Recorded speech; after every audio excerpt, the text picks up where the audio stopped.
Hello and welcome to the Entertainment Gig Podcast, episode 5.0. My name is Cleon. This week we're going to go over a very bad week for music. We're going to also do some number ones and upcoming releases, and we're going to listen to part 2 of my interview with Latisha Duarte.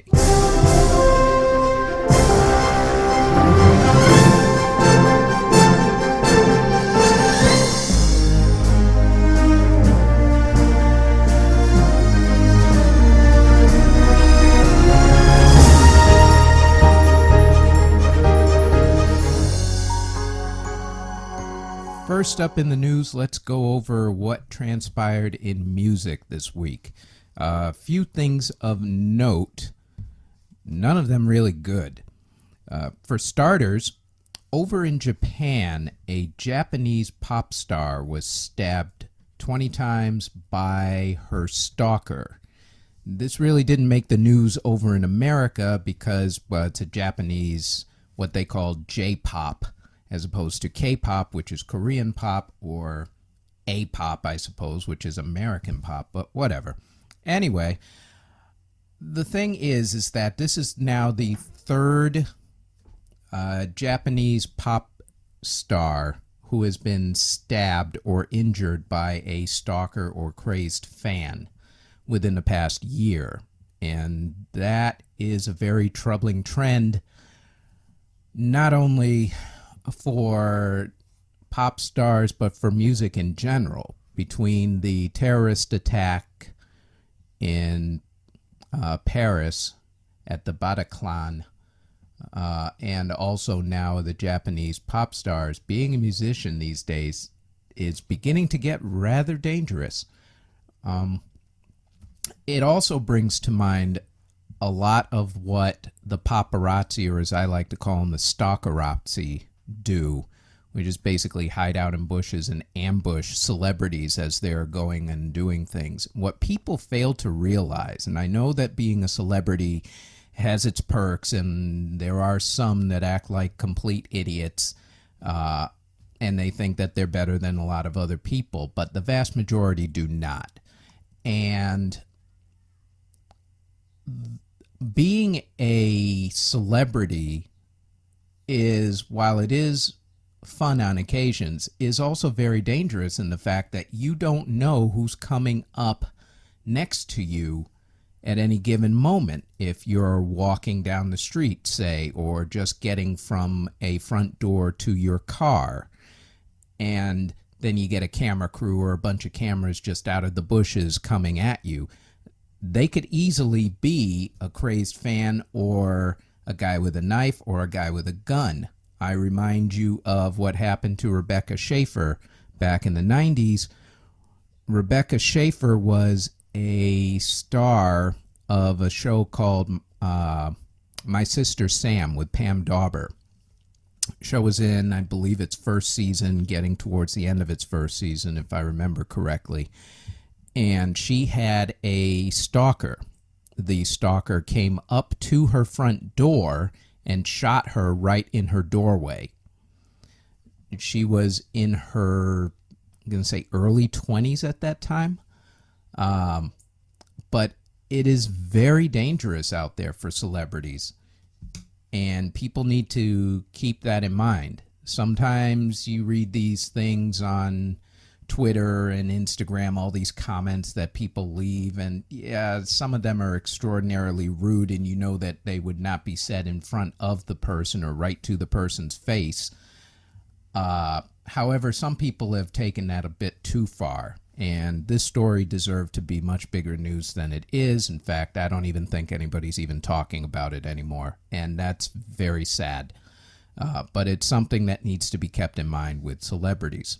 Thing number 2, speaking of, is earlier in the week there was a shooting at a rap concert at Irving Plaza in New York. One person dead, I believe 3 injured. Somebody was arrested for it. And our beloved police commissioner decided to stereotype rappers and call all of them thugs who bring out a criminal element. Well, not all of them are thugs. Not all of them bring out a criminal element.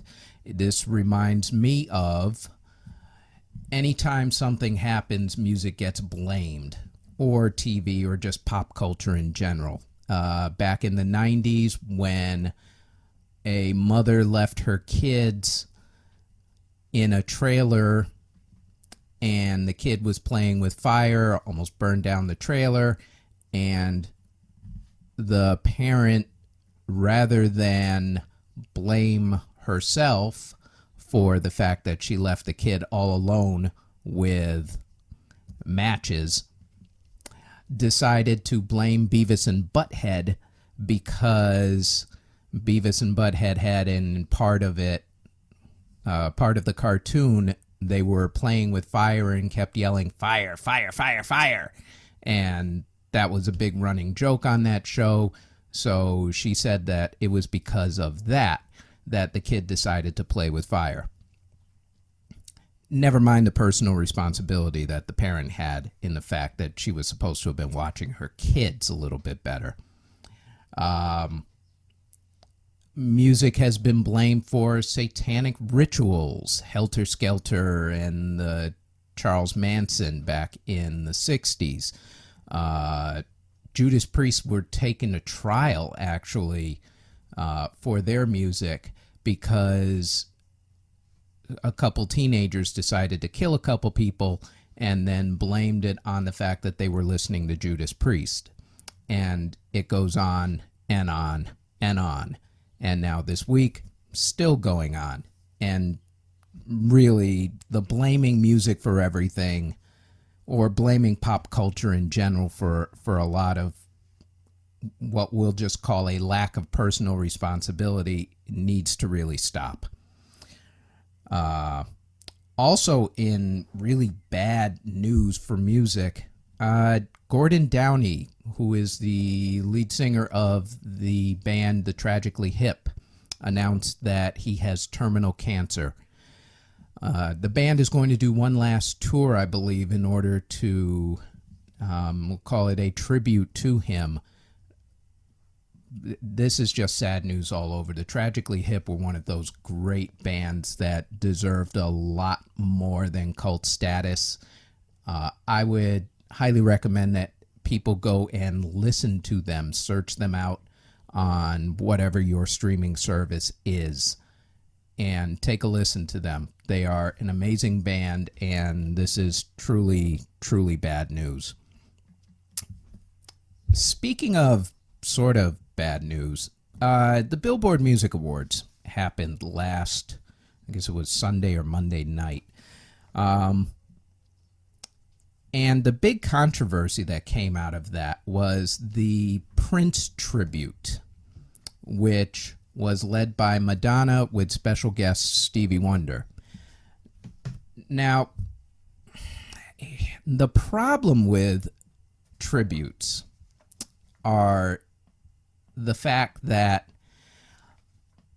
for the vast majority of times, they don't get the right people to do these tributes. I have often said that if you're going to do a tribute to a fallen musician, the tribute should be done by somebody who was great friends with the musician or worked with the musician or something along those lines. And while Madonna and Prince may have known each other over the years, all indications are is that they were not really good friends. They just knew each other. That having been said, any chance to see Stevie Wonder on stage doing anything is a good excuse, in my opinion. But whatever your opinion is of the actual performance, here's who I think should have actually have done the tribute. And in any of the other tributes that are upcoming, I believe the BET Music Awards are coming up in the next month or so, and they're going to do a tribute to Prince. The Billboard Music Awards, their excuse was, well, he died and we had to rush the thing together. Well, that's a BS excuse, because Prince died over a month and a half ago by now. They had plenty of time to get whoever they wanted to in order to do the tribute. Here's who I think should do the tributes to Prince. First off, Morris Day and the Time. Automatic, hands down. They're the first act that should be doing a tribute to them. Sheila E. absolutely, positively has to be on stage. I saw someone by the name of Linda Perry talk about how Sheila E. is not relevant anymore. Sheila E. is very relevant. She's out there still producing music, still making music, and still on tour. She did not go anywhere. She just doesn't sell a lot of records these days on the pop charts. She keeps it in-house and her fans buy her music. That's the way you make money in the business. So for someone to call Sheila E. irrelevant was stupid and absolutely irresponsible. She deserves to be on stage. The Revolution, the band that Prince had when he was extraordinarily popular, the Revolution, who were on 1999 and the Purple Rain soundtrack and were in the movie, the most famous of all of Prince's bands. They are back together. They should be on stage. If you want to stretch it even further, the New Power Generation, which was his next group, that was the band that was on stage during the Sign of the Times era, they should be. If you want to stretch it to people who are still around, who he either wrote songs for or actually sang with, Sheena Easton automatically should be up there. He wrote the song Sugar Walls for her, and she also sang and co-wrote You Got the Look and also Arms of Orion, which was on the Batman soundtrack. So she should absolutely be on stage, as should Shaka Khan, who he wrote I Feel For You for. And if you really want to stretch it, the Bangles, who are still together, although I believe they are about to do their last tour. I'm not quite sure. I think it's the Go-Go's who are doing the last tour. But the Bangles are still around. He wrote Manic Monday for them, so they should be on stage. That's who I think should be doing tributes. Much respect to Madonna. Love her. She is an icon, but she should not have been on that stage doing that tribute. I'm sorry. That's it as far as music news goes. In terms of movies, the Cannes Film Festival finished off, and the top award, the Palme d'Or, went to the British film I, Daniel Blake. And in other news, there's this drama going on over at Viacom. A little backstory on this one. Sumner Redstone, the chairman and CEO of Viacom, is in his 90s, and all indications was that he did not have all his mental faculties together, depending on who you believe.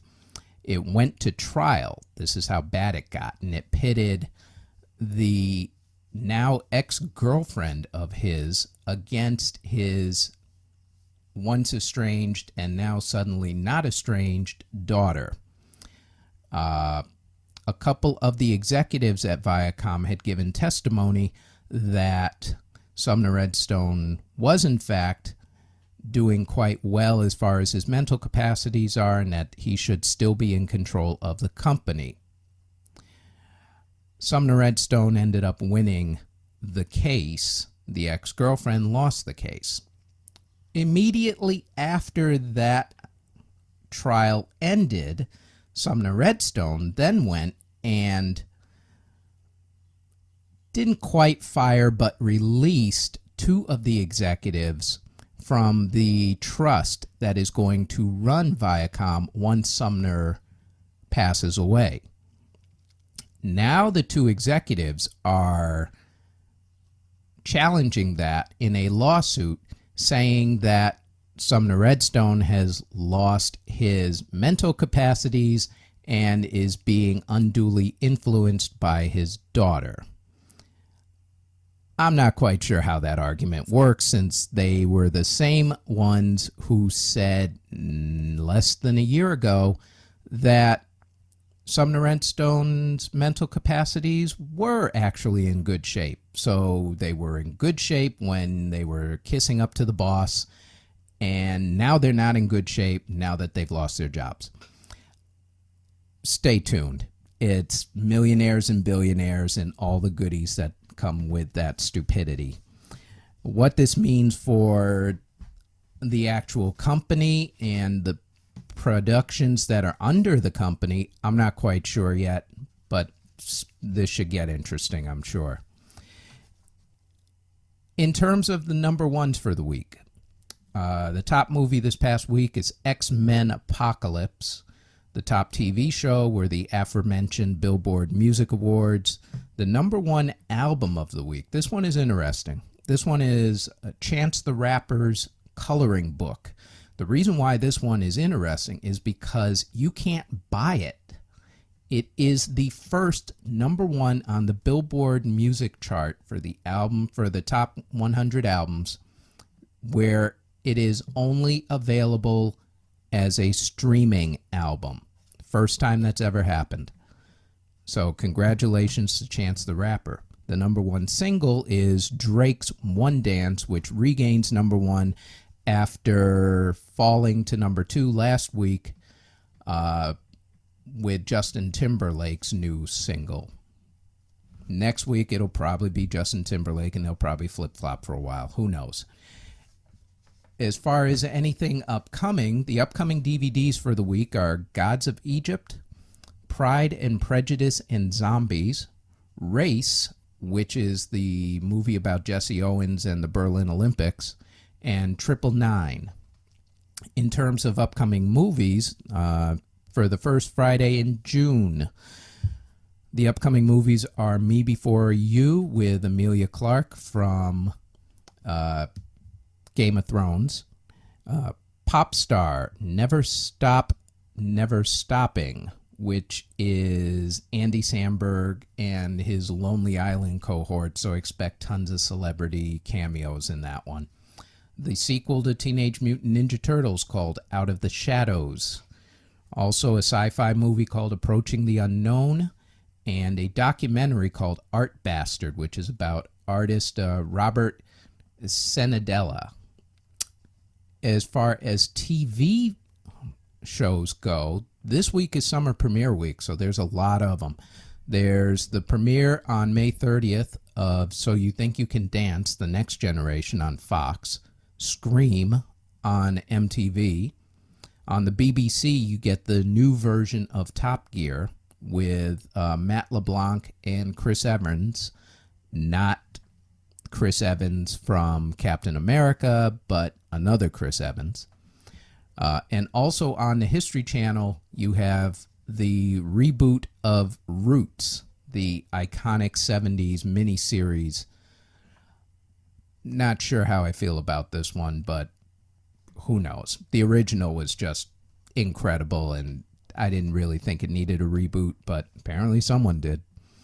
May 31st, you get on the PlayStation Network, PT Powers, new season. Also on NBC, you get the new season of America's Got Talent. On June 1st, that's a big night, you get American Ninja Warrior on NBC, MasterChef on Fox. On the Freeform Network, you get Baby Daddy and Young and Hungry. On the Audience Network, you get Kingdom, and back on NBC, you get The Night Shift. On June 2nd, the new season of Beauty and the Beast on the CW. On June 3rd, you get Outcast on Cinemax. And on June 5th, filmed in New York, you get on AMC Feed the Beast. And upcoming music for the week, you get new albums by Paul Simon, Tegan and Sara, The Kills, The Strokes, and Train. And that is it as far as the news goes.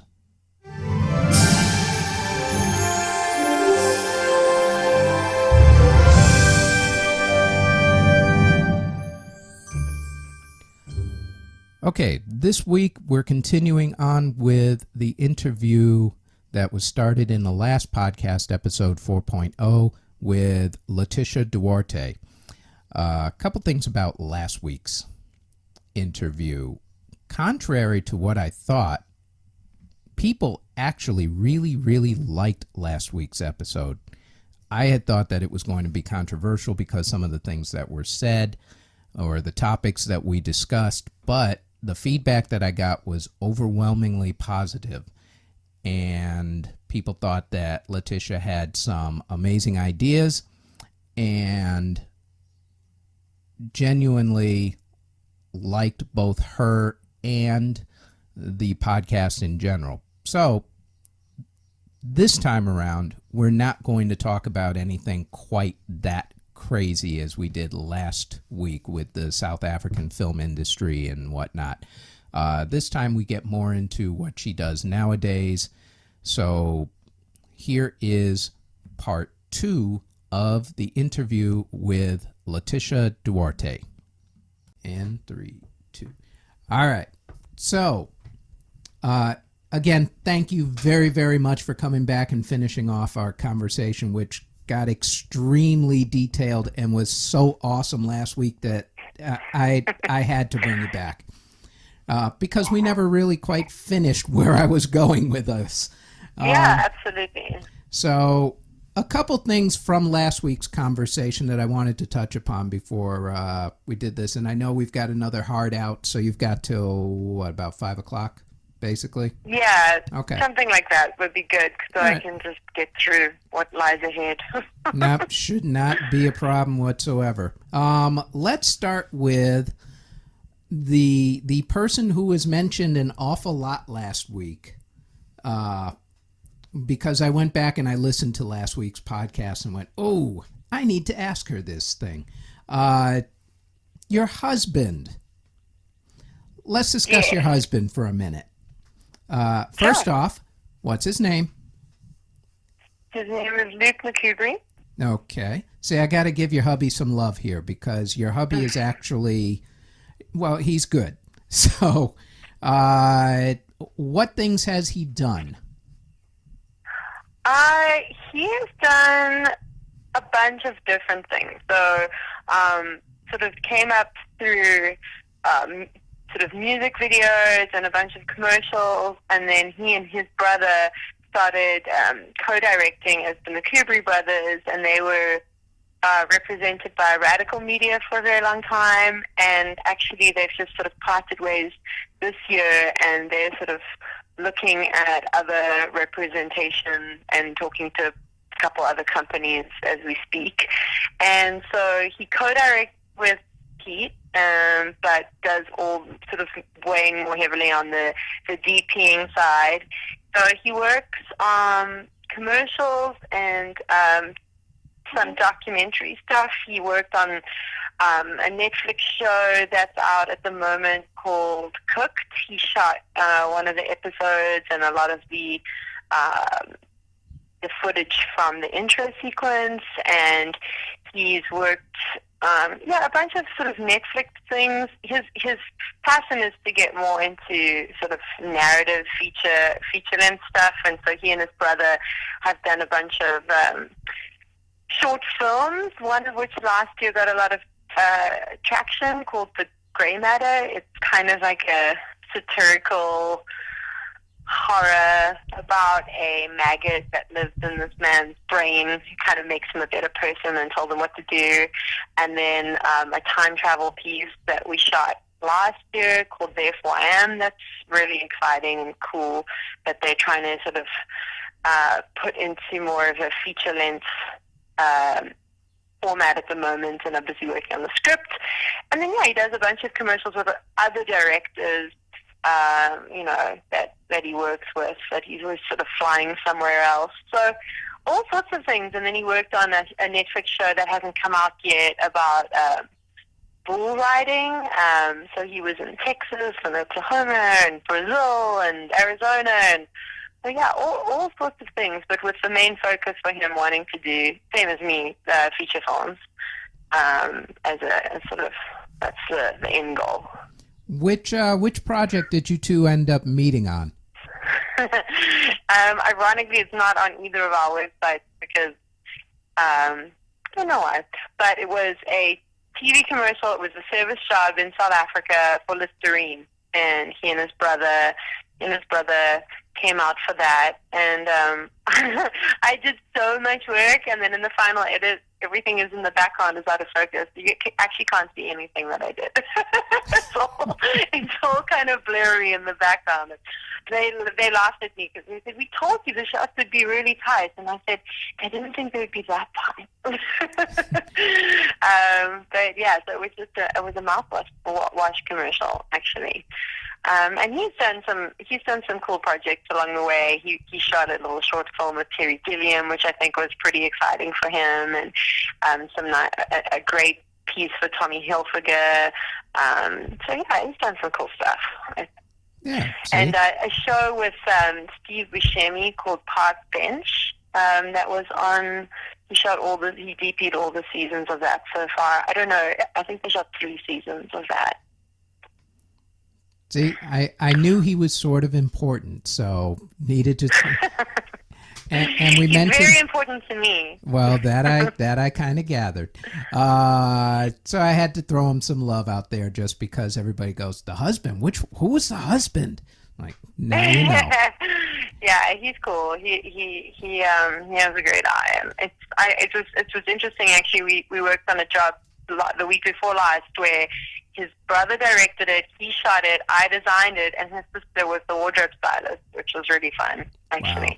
That's pretty cool. Yeah, it was very cool. It was like all in the family, and I think if we could do more projects like that, that's kind of the dream. It all works so well together, and it's this unspoken language where you don't have to ask certain things, and you know where you can push the envelope a little further, and where you have to stop and say, okay, I'll do it that way. Exactly. So it's good. I mean, and when I think what's interesting is that when you work with somebody and you see sort of how they work, which I think is very indicative of someone's personality, and then you fall in love after the fact, then it goes to say that you're going to go ahead with your lives and only want to work together because you make a great team. But it's just difficult to align in our lives in New York where we are working on the same projects. So we always try to sort of reel each other onto what we're doing, but it's not always possible. So hopefully more and more. It feels good when we do work together. Well, see, that's the thing is that a lot of couples can't seem to work together because then you bring your work problems home with you, except that the person who you were having problems with, you're married to them. So.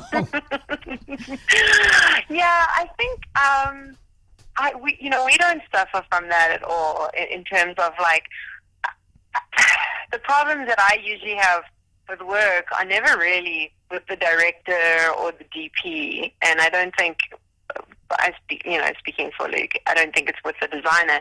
So, when you're complaining, it's usually like, oh, we don't have enough money, or they change the creative, or so they sort of, the things we're having problems with aren't each other, but usually something higher up or something we can't control. So it's kind of nice because you have like brothers in arms, you're in cahoots and you feel more reinforced. So for me, it feels more like I feel more supportive, and I feel like we're both in this together. And he just gets it, and we don't. I think it strengthens our relationship, if anything. So it's different for each couple.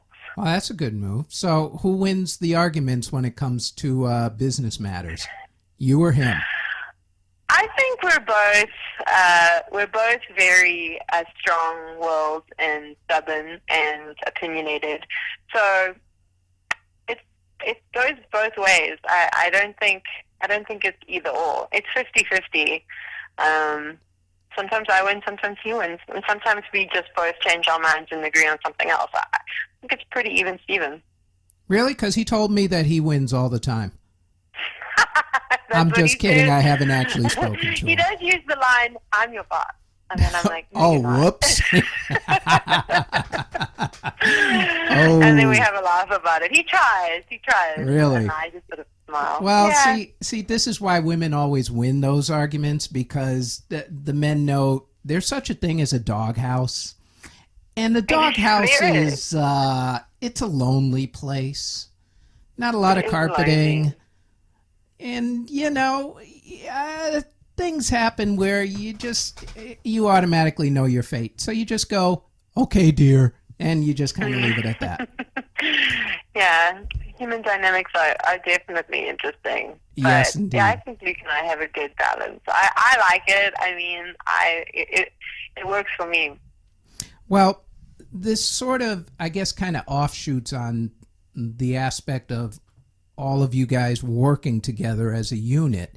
In that last week, you were also talking about finding your niche, in that you kind of know Mhm. what your niche is mainly, but you have some Mhm. ideas. What exactly do you think? Well, let me rephrase that. Where do you think your niche is in terms of being in America? What is it that you really would like to do, even though you may not know how to get to that destination yet? Um. So I come from a lineage or family of very green family. We're all very plant orientated and into nature. And my godfather was a horticulturalist. I have a flower, a hybridized flower named after me. And so I've always grown up with this deeply entrenched sense of plants and fauna and flora. And so at a certain point, I was working on a Jamison commercial, and I back in South Africa, and I'd done say 5 back-to-back commercials without a single day off, and I was feeling kind of worn out a little. And it was actually for Jamison America, so the client was American, and I was on set, and I was just feeling frazzled, and all I wanted to do on set was handle and curate the greens within this like high-end bachelor apartment. And I was just really, it just became so clear to me in this moment in the chaos on set that the calmest and happiest I'd been in weeks and weeks and months perhaps was when I was on set using, my skills, which I love, and I love to be on set. I love watching the monitor and tweaking the smallest things. I feel like having great attention to detail and just moving something just to change the line of composition is really, it drives me, and I love it, and I really enjoy being able to contribute to that where other people aren't watching for those details. So I love being on set, and I loved handling the greens, and I really think that plants and flowers, and whether they're real or silk, they enhance environments to no end. So I started realizing that if I could be a designer, art director, decorator, whatever you want to call it, for whatever type of project it is, that really specializes in bringing the green to the environment, to the filmic world, to the editorial, to the home, that's really what I love, and where I've sort of started positioning myself. And of course that is, as you mentioned, and as I did, it's very niche. But right now, I think with just the general way of the world, where everybody's moving from suburbs and more rural environments to cities because that's where they can make their careers, people aren't surrounded by greens. And so it's important to bring the greens with us, whether it's into your home or whether it's into the shoot or into the clothing or into the filmic world. So I don't really want to be a greensman because so often and I'm sure that it frustrates them that a lead greensman has to just will be told like, oh, we don't want to see that building. That's like put up a huge hedge, and they're often thrown work that or projects that are more mandatory, or and often not. I mean, again, it will depend from project to project. But I think I want to be, and I haven't sort of coined a term for it yet, but a green designer, or I wouldn't say it's not a floral designer because that's just flowers. It's more like the an art director who specializes in plants, like a plant designer, but specifically applied to the world of spatial environments to do with films, to do with commercials, and then again for photo shoots. And I've started doing more and more here in New York, people's terraces, people's homes, letting them know what they can keep in their homes, where they should put them, what kind of pots and potted vessels and tables things like to be on. So that's kind of my big passion, and I don't want to walk away from the skill set I have, but I sort of want to marry it more to being the world of dream.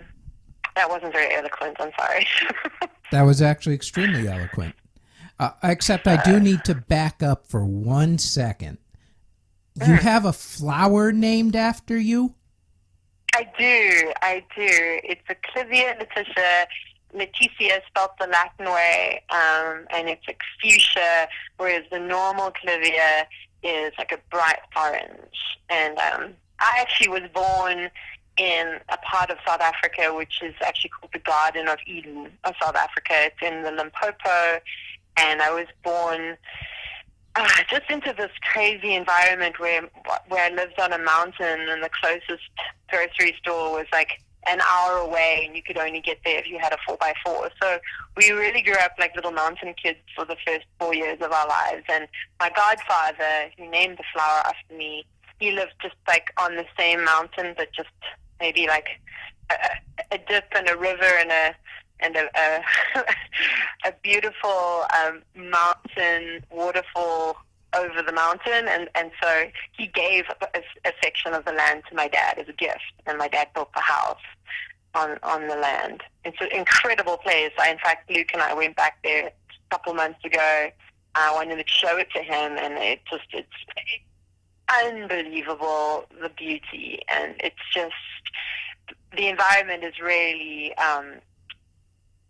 the plant diversity, and everything's so big and healthy, and it's so great to go back to where you come from and see that things are as incredible as you remembered, and that you're not magnifying it the way memories tend to go. It was good to show it to him, and I think when you take someone back to where you're born, they tend to understand you a bit better. And he was like, "Yep, this all makes sense now." He was like, "I understand why you speak plant. That you're well versed in plant." So it's good to. I think it's good to embrace one's roots, and sometimes it takes you 30-odd years to realize that. Yeah, especially as you get older, you tend to appreciate it a lot more. Does your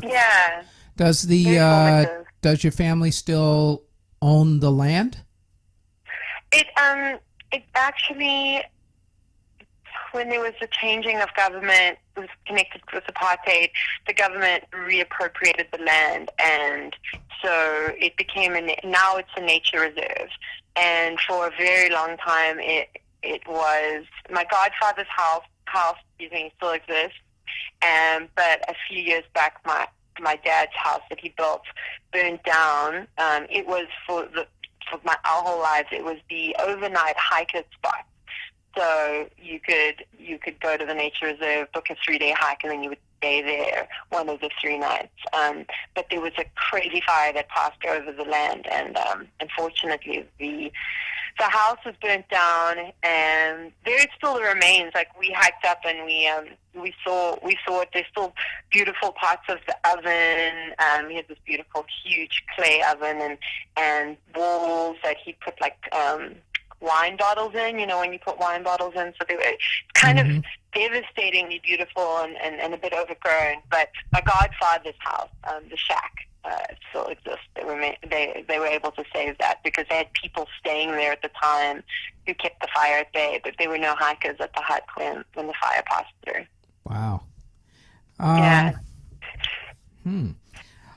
Let me go on to, since I don't want to turn this into like a 5-interview type of thing. No, you want to talk about 24, or what was the other? You wanted to talk about the Jinx, didn't you? Yeah, I wanted to talk about only because, it's the Jinx, the life and deaths of Robert Durst, and the only reason why I wanted to talk about this was that this thing was so well received, and won It a really was. boatload It of. really, really was. Yeah, tell me about the experience on working on that one.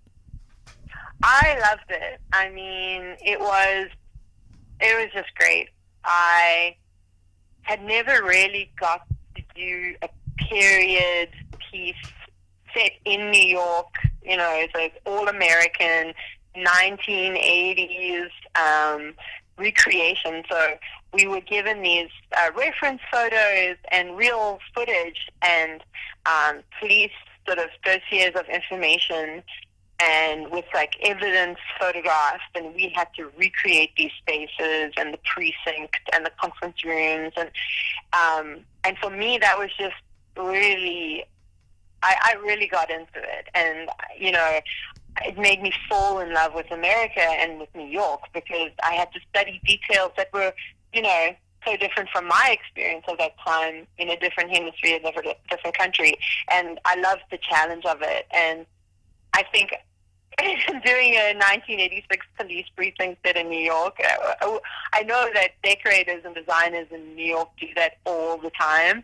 but to me it was my first one, so I just loved it. And I was working with John Ferguson, who designed the project, and he just is so lovely to work for. And I mean, he comes from a very fine art background, and actually, I think he's only working on his sculptures at the moment. He has a show coming up, and he isn't doing any filmic work. So the way that the dynamic of working for someone who truly is more of a fine artist than even just a regular production designer was great. It was awesome. And it had a limited budget, but we definitely had enough that we needed in order to get things done. And yeah, it was a very interesting experience also from the point of view that I didn't know how the show ended. In fact, everybody who worked on the project was as surprised when we watched the finale as anybody who was just watching it, you know, on TV for the first time. So it was kind of interesting, because they kind of withheld a lot of information, the director and the editors, from the rest of the crew. So we were as intrigued with the plot and the whole thing the entire time. And it is a really intriguing story, and he's a crazy dude. And I'm glad that I got to know about that story, because I didn't even know about it, you know, and it was a story worth telling. Yeah, I don't think most people knew about the whole thing. And then as the story unfolded, and then you found out that coincidentally at the exact same time, this guy was going through the court procedures and he was getting busted, and it was just weird how it all kind of gelled together, where art imitated life, then imitated art, which was bizarre.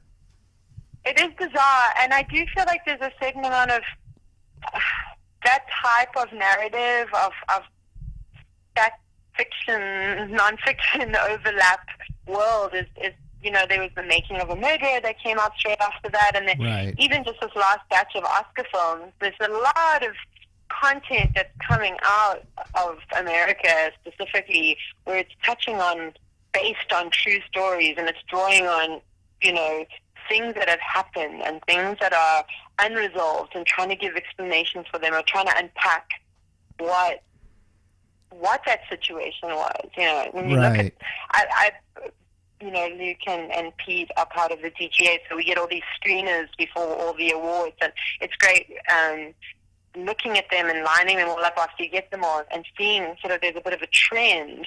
And I noticed in the last Oscars, or the last sort of all the competition time, when you get the screeners, that is something that we're intrigued with. And I wonder if it's because we've done so many period recreations that people are now interested in solving current affairs that are in this like super postmodern era that we live in. That things are just left unexplained, and no one knows how to make sense of it. So I feel like filmmakers are trying to make sense of things that are real. Well, and especially, that people still don't understand. Yeah, but especially with, it seems, the murder cases lately, I've noticed. Yeah. Serial was the big podcast that came out last year. that caught Yeah, which was everybody's fancy. intriguing, Yeah, and also extremely. a lot of controversy surrounding how that ended. Yeah. Everyone was like, "Well, how is this podcast going to end?" Right, exact. Sometimes life just isn't made up of nice, tidy answers. I mean, I feel like most of the time, and you That's just pretty get much better it. dealing with it. Well, that's why I think that the JFK assassination still haunts the country 3 years after. Yeah, 53 years now. And because you get the official thing, but then there was always those unanswered questions which led to conspiracy theories, and it captures your imagination as to exactly what people are capable of if that is the way it is. And no one accepts the answer that maybe one person with a vendetta did actually do it. Yeah, absolutely. And, I mean, we want always hope that can just pin it on one person, but right. It's not always so simple. It's not quite that simple. Going back quickly to the things, one thing I must say that I really loved about that show and working with the art department on that team, it was so critical to get things right. And after the fact and after everything was said and done, I think John even won an award for the art direction of it, in fact, because I think previously recreations tended to be a little bit tacky. You'd see these like Vaseline edges, and I think something that the Jinx got right and was the beginning of a sort of a movement towards that, where the recreations were artfully handled and really sensitively handled. Right. And I think for me, it was such a pleasure to be working with a team that it was integral to the decision-making process. Like, would this have been there? Because if it wasn't, like, we're not cheating it. It had to be really from that era. And that was fantastic, because so much of what one does in TV and other projects is smoke and mirrors, and you're like, oh, we'll just tweak it and it'll look like it's from the 70s, and that's fine because we can get 100 of them that we need for the wall, whatever the prop is, or the element of set decorating. But it was very there was a lot of authenticity in recreating those sets, and that's something that I wasn't used to doing, and it's something that I loved about it, and to work with people that really placed a lot of importance on that. Yeah, there's a lot of people who will basically cheat their way out of a recreation. Like, I remember once somebody came in and they said that they wanted to do a piece about 9/11 and they needed an iPhone. And I went, what? Yeah, that was pretty much my reaction, which was, you're aware iPhones really didn't exist during 9/11, right? Like, we'll just make it look like it's a smartphone. I said, you're aware smartphones really didn't exist during 9/11. Yeah, I had a Nokia 3210 on 9/11. That was my phone. Right. I think that's, there's something for me, truth always resonates, and so much of what we do isn't real. So I love when you can do something real, if you're using the right things from the right era that actually existed, and you're just giving them a little TLC to make them look new, or whatever the case may be, because truth is like, I don't know, that's the beginning and the end of everything. So when you can have that in your work, then it makes me feel better about what I'm doing, for sure. Which sort of leads us to this other project that it's not 24. You kind of answered my question on 24 last week. So kudos to you for doing 24, which is awesome, because that was one of my absolute favorite shows in that era. However, for the record, could you please explain to me Prehistoric Park? Oh, yeah, I forgot I did that. I was still at film school when worked on that. I was writing my honors thesis at that time, and my now best friend, but then nemesis, who went to film school with me, we studied together, and we both studied production design, and she just definitely was better than me in my head, but I wanted to be better than her, and she went off to London instead of doing her honors and worked at Pinewood Studios and did an advanced drafting course, Cecilia from Stratton. Actually, incidentally, the same person who started the Indie Karoo Film Festival recently, so she's part of that little movement. She's amazing, and I adore her to death. But back then, I felt so threatened by her raw talent, and that project was what changed the dynamic of our relationship. When she met up with a designer there, and they got on really well, and he got Prehistoric Park as some project he was going to be working on, and they decided to shoot in South Africa, and they decided to shoot in the area where I grew up once we moved from Limpopo, from the north. And so she contacted me, and she was like, well, I'm going to need help. Please, will you join me? And I said, sure, as long as I can juggle with my thesis, and I know the area, and we were shooting at a crocodile farm. We were literally, our art department office was sandwiched between the alligators and the crocodiles, and we had to walk between this like crazy narrow little walkway where, I don't know why crocodiles like doing this, but they love sleeping up against fences. And so the fence was like chicken mesh, and it would like bulge out, and you would sometimes have like a foot where you were just walking between crocodiles at night, like on your way back to the car. So it was a strange series of events that caused me to work on that show, and I ended up getting a best friend out of it, and it was fun. I mean, it was the first time I worked with animatronics, and a really high caliber designer. He's a super nice guy. His name is escaping me right now, like a fool. Oh well. And it was just like a kind of a lucky series of events that led me to it, and I just had a lot of local on the ground knowledge about where to get things and how to do it quickly, and also being in the right department. So yeah, it was good. It was fun. For the record, so that everybody understands exactly why I'm bringing this one up, please explain exactly what Prehistoric Park was.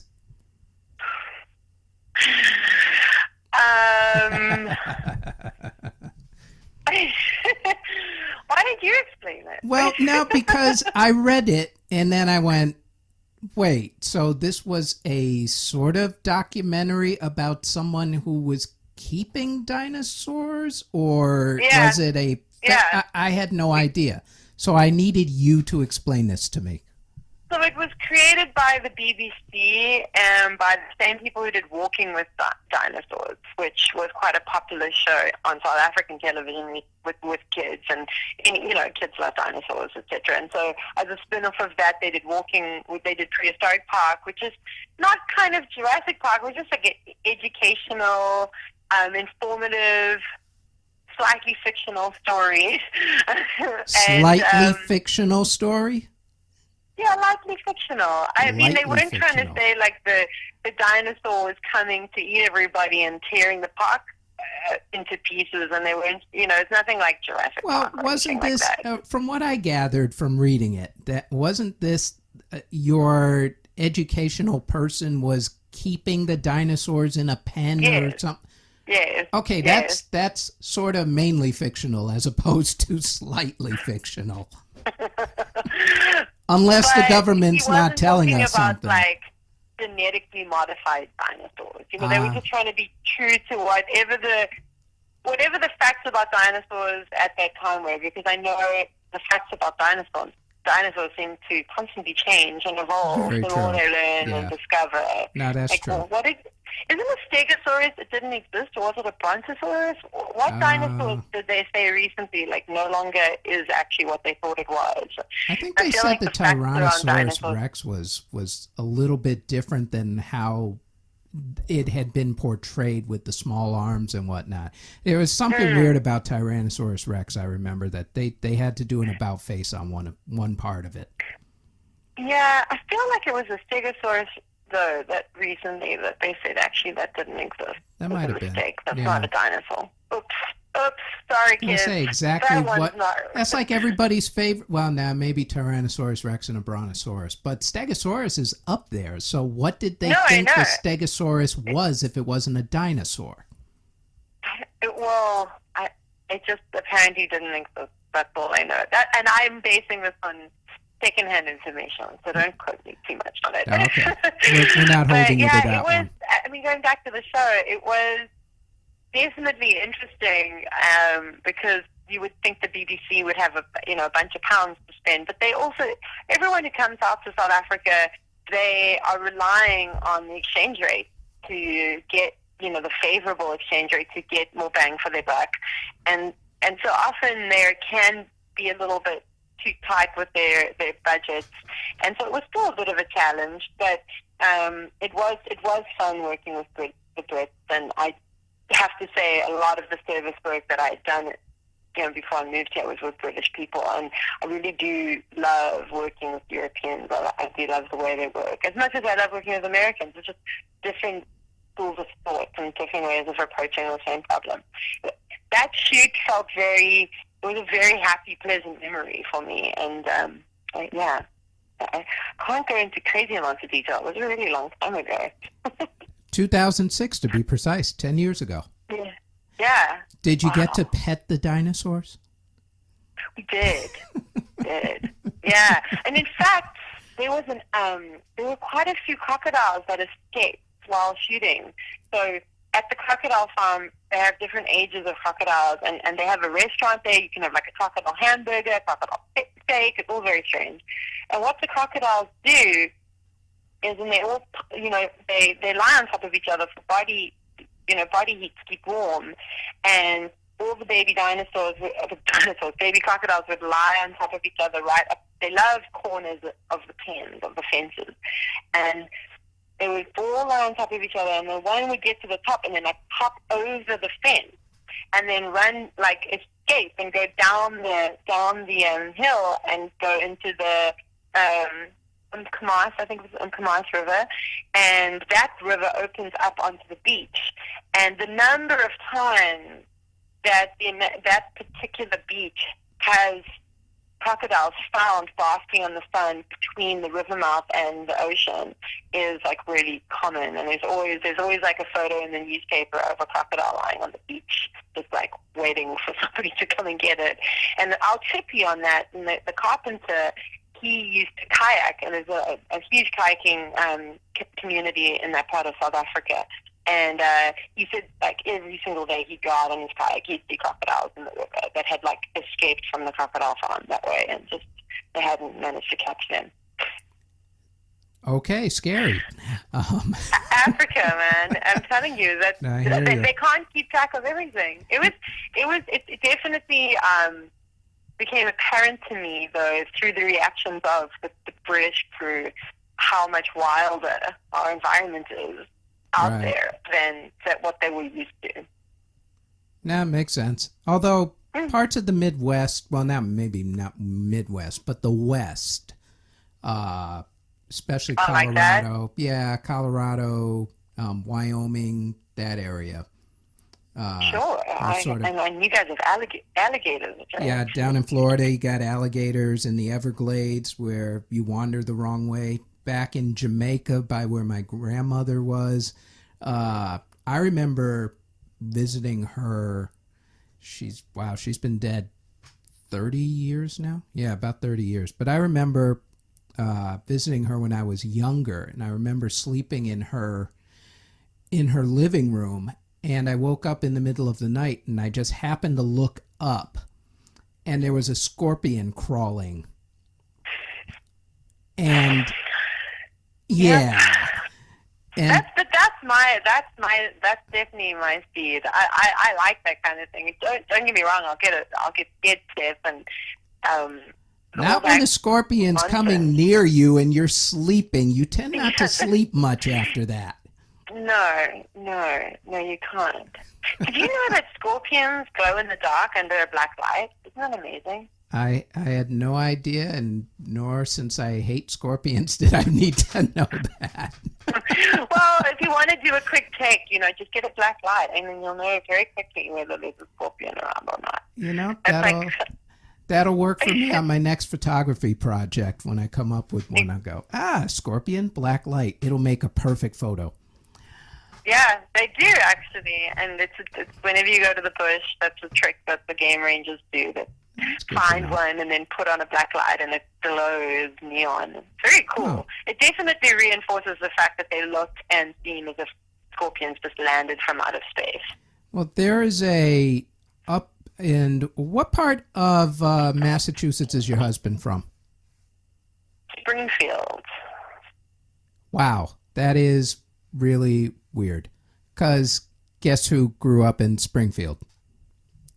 Oh, wow. Really? You guys are from the same hood? Nice. Classical High School, class of 84. You can ask him which school he went to. I will ask. I will indeed. Very bizarre that we're both from the exact same city.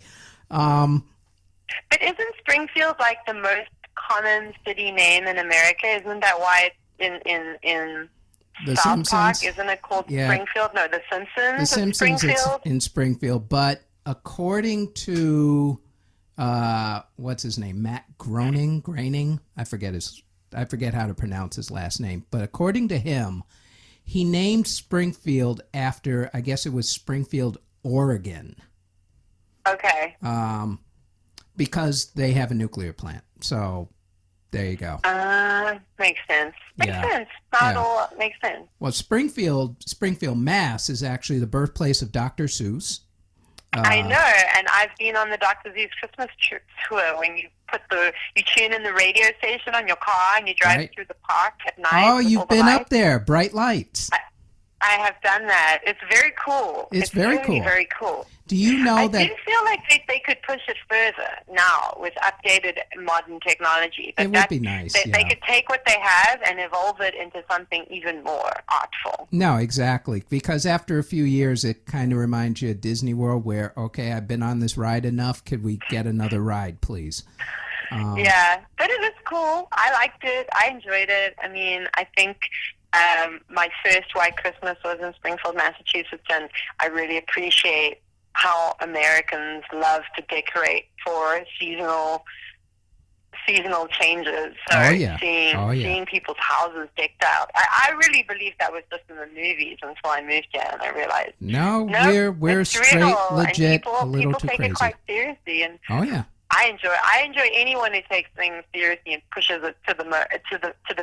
And definitely saw a lot of that out there. Well, I don't know if pushing it to the max is quite the words I would use. Pushing it to the nauseous on occasions is more the word.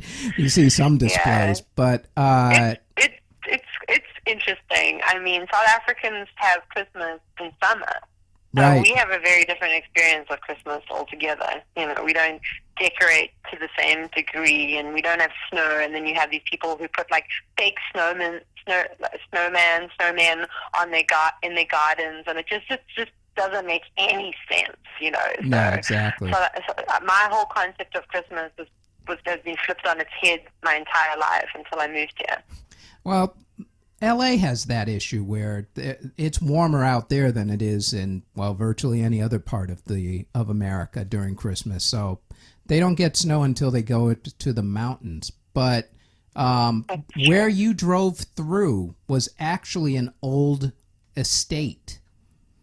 Those grounds are actually by the Barney family, who were... Oh, wow. Yeah, they were a big, rich family back in the early, I'm going to say 1900s, 1910, 1920s, something like that. And I guess what happened was after one of the Barneys died, he gave his land to the city, and that's how that park was created. So it's actually an old estate. And we used to go sledding down what is called Barney Hill, which is where some of those lights were on as you're getting out of the park. Right, I remember that hill. I know that. I know. Like, I'm a big Dr. Seuss fan. I love his way of describing trees and Right. plants. And the Lorax, that particular book, Yep. that's one of my faves. So, Well- yeah, I was really excited by that fact. Yeah. Well, he's getting a museum.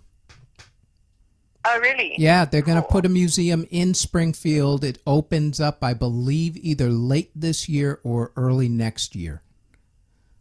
I'm all about museums. That's Yep. great. I love it. Did you go to the Basketball Hall of Fame while you were there? Because basketball was also in Springfield. No, I have to admit, I did not. But For you know, shame. For shame. I'm sure I'll have other opportunities. I'm still yet to go to the Norman Rockwell Museum, which is also in that neck of the woods. Very true. That is very true. Yeah. Wow, there is much to Massachusetts you have to see. Yep. All right, going into the home stretch here. Got some more questions. These are the questions I ask everybody.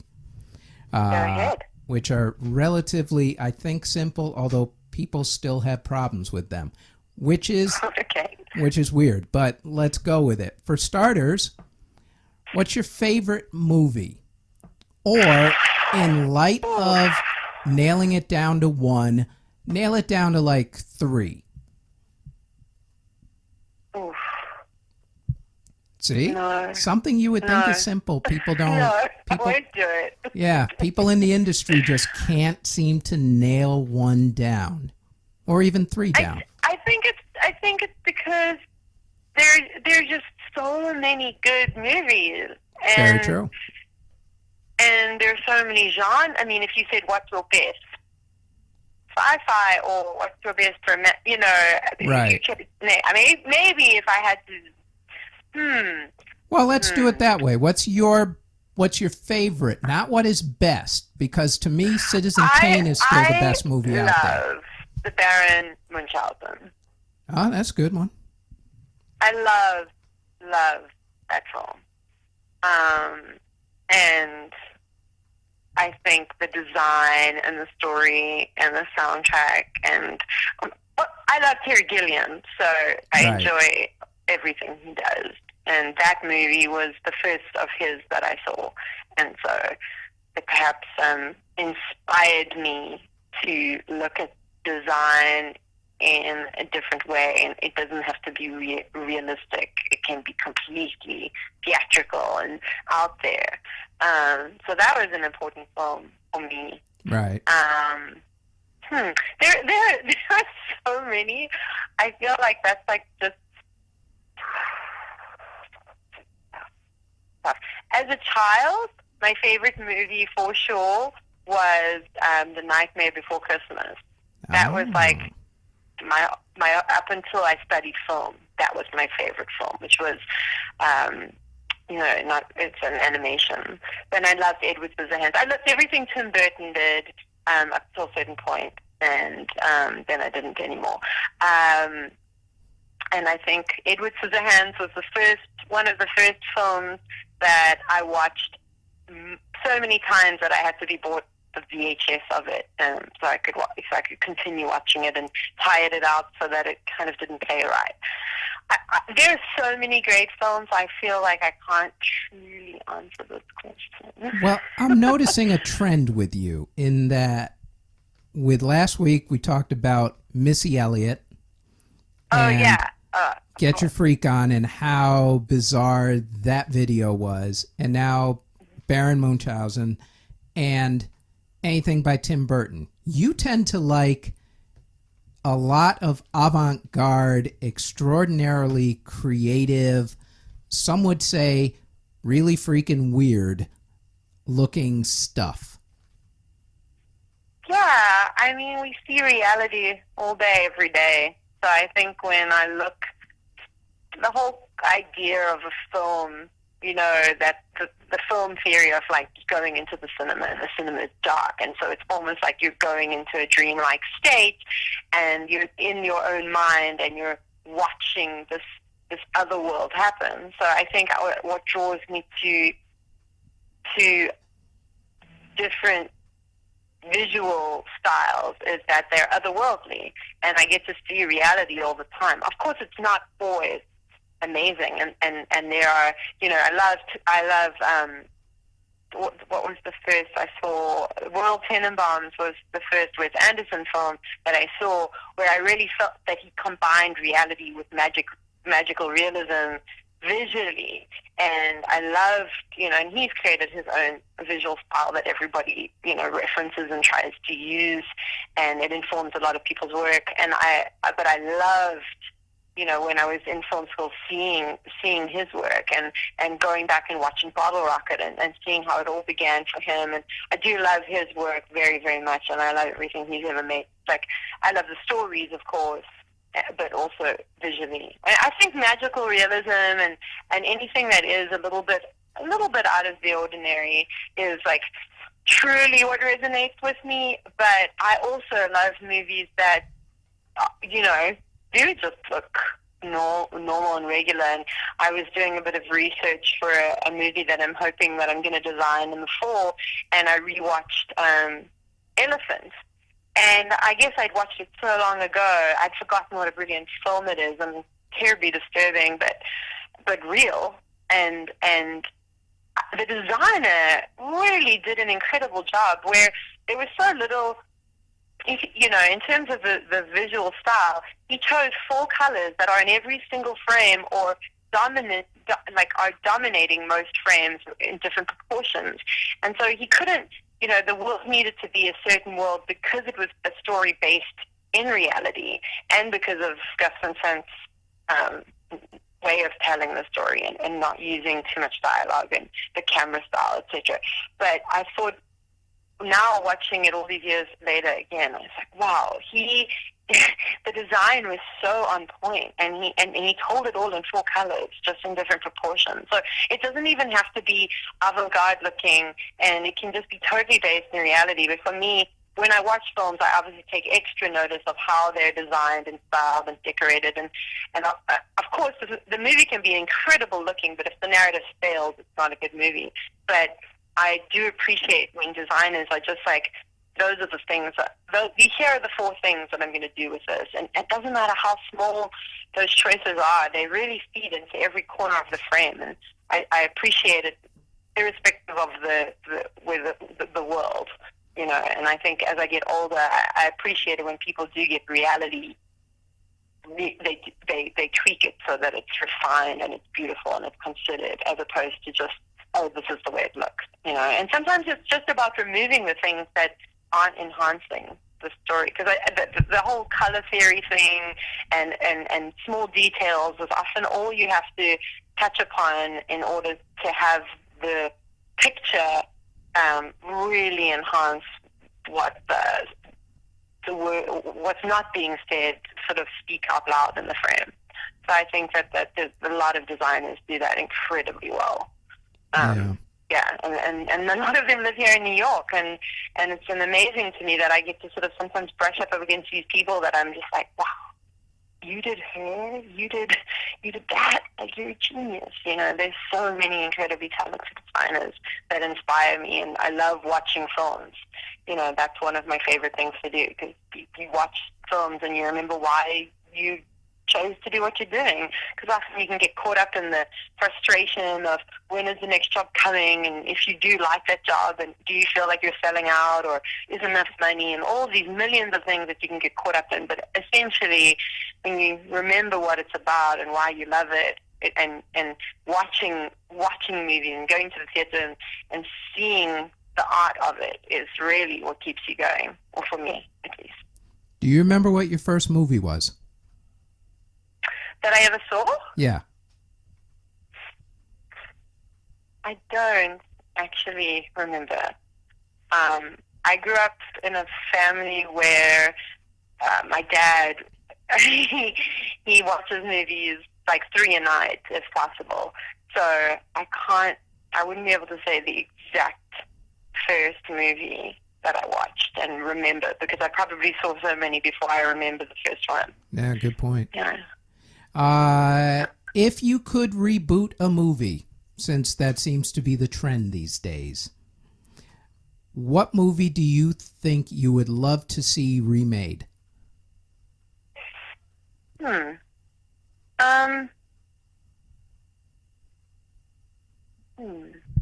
maybe Cleopatra. Oh, good one. Yeah, yeah. I like that. Although it would I be was so hard thinking, to beat. Sometimes they remake films and I'm just like, maybe the sound recording is cheesy and there are elements that are outdated, but right. so often that the original is the best and we all spend half our lives referencing these things. I don't know. I think I'm more interested in trying my very best to be part of something that is not a recreation. Original, but rather, babe? yeah, Well, whatever original is these days. you'll It's never quite difficult succeed to in figure out. Hollywood with that idea, Missy. Yeah, originality. It's pretty Mostly. much, yeah, that is in short supply these days. Yeah, it is. It's sad. It is. I feel like when Yeah. you see something good, it's usually a combination of like 15 other things that are good that this particular person has just done really well with a lot of money. And then Right. it seems original, but it's just doing a lot of good things even better. Yeah. Which is its own thing too, like you kudos for that and I don't discredit it because, why should I? I've got no right Well, to. you know what they say, imitation is the sincerest form of plagiarism. Yeah, and that's just what Picasso said, good artists borrow, great artists steal. Yeah. That's very true. Is there a project that you turned down that you wish you hadn't turned down that went on to be pretty decent? You went, oh man, I should have taken that gig. Yes. Which one? A Long Walk to Freedom. Really? You had dibs on that? My friend Cecilia, the same Cecilia I mentioned, she art directed it. Right. And she tried to get me on it, and I kind of was in the process of moving to America, and so didn't join her. But yeah, she works with Johnny Briett, who's the designer who worked on that, and a bunch of other really great projects. And Johnny tried to get me on a couple things he's done along the way, and I always turned it down because of something else. And and he's informed a lot of her career, and I think A Long Walk to Freedom is such an important South African film about Madiba, about Nelson Mandela. So right. I don't regret not doing it. I think it would have been amazing to be part of it, and I think it was well done. It wasn't that well received, but I think it was very well done. And No, I thought it was watched great. it here in New York at the Angelica Theater, Right. and I loved it. I was very proud that I saw every single name that came up in the credits. Almost everyone I was like, oh, those are my people, and I was so proud to No, at least be a South African. But Yeah. it would have been cool to have worked on that, more for personal reasons than anything else. She actually designed the book about the movie that you can buy, and and she's a great designer, and I wish I kind of wish that's the one project I did. Oh, okay. Because I worked with her. She did The Last House on the Left, when there was that recreation of the Wes Craven that they shot in South Africa. Uh-huh. I helped decorate that, and she's always got her fingers in some interesting pies. And I know she once told me she could have worked on after she left London and she was working at Pinewood, she could have worked on a James Bond, whichever one was around that time, or after 2006, and she decided to move back to South Africa, and I was like, what? You could have worked on a James Bond? Are you kidding? I'm going to say that was That's probably Casino Royale. Yeah, exactly. Yeah, the first Daniel Craig one. She came home instead. So, we all do these things, and sometimes life gets in the way of your career, and you gotta roll with it. And at the end of the day, I feel like life and your career in the film and the entertainment industry, they're so intertwined that there's no wrong decision. You just have to do what's right at the time and roll with that. And I think something that my mother taught me was live your whole life and never have regrets. So I don't really regret anything. I try not to. So far I haven't. Touch wood.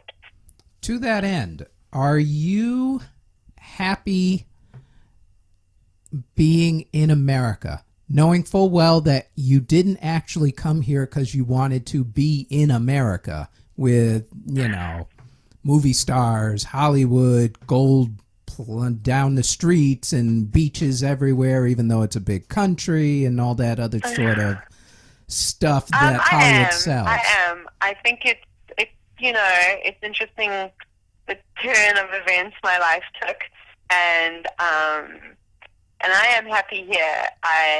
I think that New York is an amazing city. It has great energy. It has great opportunity, and out of anywhere in the world, you can become niche. This is a place where if I'm going to crack it as a plant designer or just sort of doing those kind of projects and installations, etc., this is where, if you get it right, you get it really right here. So I am happy here. I think I often miss being able to just look out and see a horizon that isn't a building. That's something that sometimes I struggle with. Or when I'm standing like on the street, I had this moment a couple weeks ago, and I was standing near Radio City, and I was just like, my feet were on the ground, but I felt so very far away from the earth, Yeah. And so, because it's just this cavernous space of subways and tunnels, and actually the earth is probably like a mile or more away from your feet. And so there are parts of me that struggle with just big cities in general, and I come from a city that's literally on a mountain, so I was very spoiled. And, Cape Town's an incredible city where it's easier to go for a hike on the mountain than it is to get to the gym, which is a kind of crazy fact. Right. You can climb up Lion's Head more easily than you can drive to a mall, find parking, and go on the treadmill. So I was very spoiled in my experience of a city, and Cape Town's more of a village anyway. But yeah, I do love New York, and I have my moments, and I think it's great having a car and being able to get away and go upstate, because America is beautiful, and there's just so much of it to see. So yeah, and it's you guys make all the movies, and you New York's the mecca of cool, and it's the melting pot of great minds. So I definitely can't complain. It's better than ending up in some tiny little falling in love with somebody from some obscure town in some obscure country. I think I did all right. I'm not complaining. Oh, that's a good deal. Your husband should take you up to Springfield, Mass more. That's usually... Yeah, he does. Yeah. I think, and my mother-in-law would like that too. Well, beyond Springfield, if you go past Springfield and go up to Northampton, the Berkshires, nice. East Hampton, Northampton, there's that little art town with all the cute streets. It's great. I love it. It's great. And you go into the Berkshires, and I guarantee you're not going to see a building for miles in the Berkshires. Yeah. Or up to Vermont even. I that's where I'm happiest. Yeah. I was on a scout a couple of weeks ago, and it was when all the cherry blossoms started, actually by State Supply.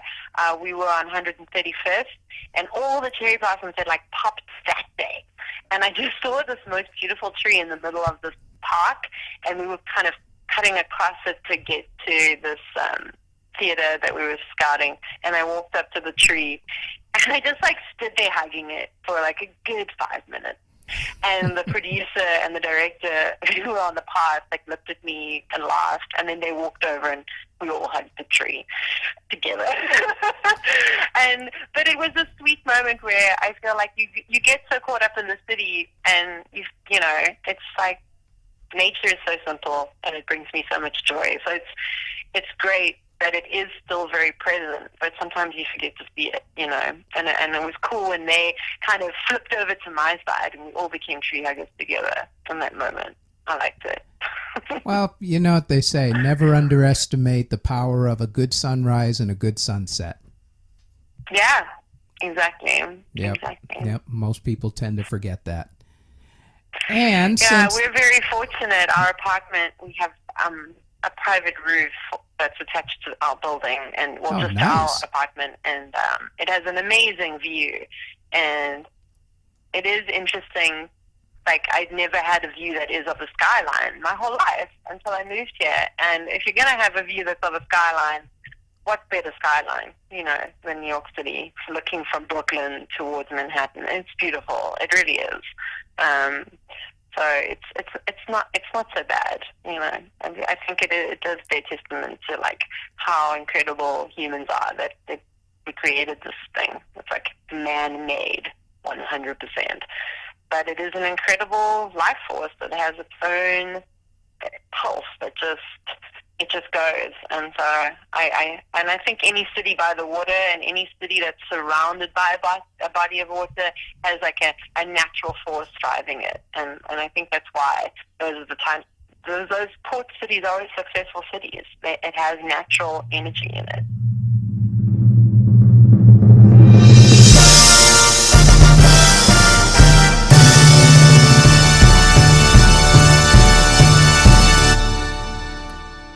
Okay, and that is it for the show for this week. Big news. We are now officially on iTunes and Google Play. You can search us, search The Entertainment Gig when you're on iTunes and Google Play. It would be great if you could rate us, give us 5 stars would be nice, but 0 stars, whatever you feel.